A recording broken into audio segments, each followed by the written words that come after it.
8-year-old killed by a driver in New York City. Hey, yo, hit that like because I'm about to take y'all on the hike. And if y'all 10 toes down, hit that notification bell so you can always stick around. No Other Way TV. This love it make me wanna go back because it came from a time machine.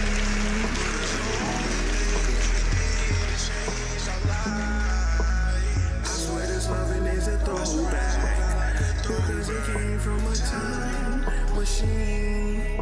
All the things you did to make it right.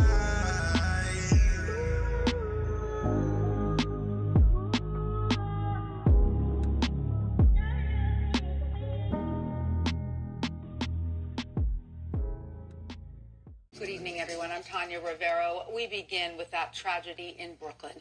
An 8-year-old boy is dead after being hit by an SUV. It happened at the intersection of Eastern Parkway and Albany Avenue in Crown Heights. Eyewitness News reporter Anthony Carlo is live there with our lead story. Anthony. But Tanya, I can tell you this has knocked the wind out of this community. I want to give you a closer look here at what's going on behind me. Now, it's crazy because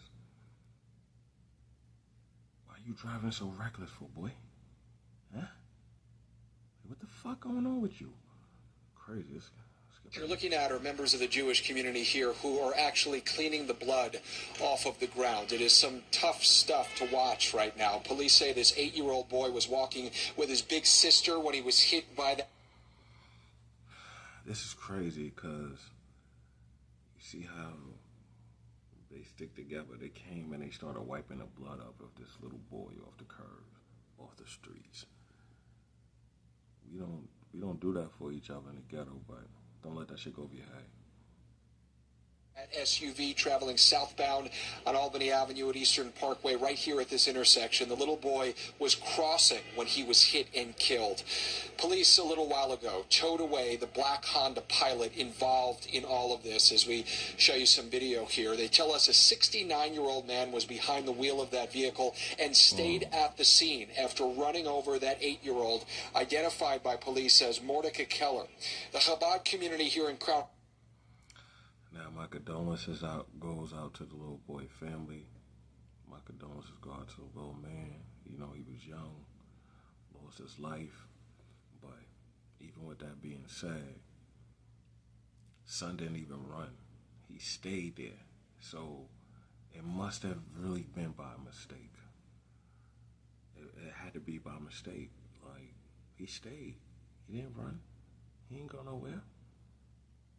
Had to be by mistake. Let's get back into the video though. Identified by police as Mordecai Keller. The Chabad community here in Crown Heights mourning the unthinkable tonight. Again, washing the blood off of the ground where this happened, what appeared to be the little boy's yarmulke left behind. The collision happened earlier in the evening at around 5:30 at the tail end of Shabbat, the Jewish Sabbath. The 8-year-old, who police say was walking with his 18-year-old sister, was taken to Kings County Hospital, where sadly he was pronounced dead. The news stopping just about everyone here tonight in their tracks. I'm sure people are going to do stuff in his memory, and we're going to have putting on tefillin in his memory, and we're going to be lighting, women are going to be lighting Shabbat candles in his memory, and there's a lot of things besides for physical things, also spiritual things we're going to be doing in honor of his memory, and we're not going to forget it ever. Yeah, the street is dangerous, crossing the street, because sometimes you're crossing the street, and me myself crossing the street, and then I have the right of way to go, and driver coming up and like the one, I said, what's going? And I ain't even gonna front. That's real though. Like, when I'm walking through the New York City streets, when the times I gotta walk, right? Shit, you could be walking down a block and you gotta keep your head up. That's why they say don't walk with your head down, because you could be crossing that street and next thing you know, a car coming don't want to stop mad short after the line.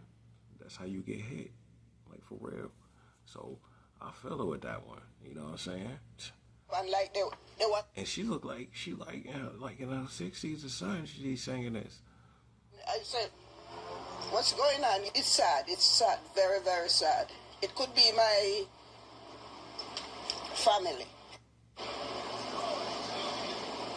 Yeah, and that's what we hear a lot from folks who have walked by this intersection. Another live look here at just some of the activity, some of the emergency responders still out here. It's important to note right now that the driver involved in this is not under arrest at this time. Again, we are told by police that he stayed at the scene, but this is an active investigation in its very early stages, by the way, and we know that right now police detectives are looking at a myriad of factors, whether or not speed was a factor, whether or not the driver was potentially under the influence.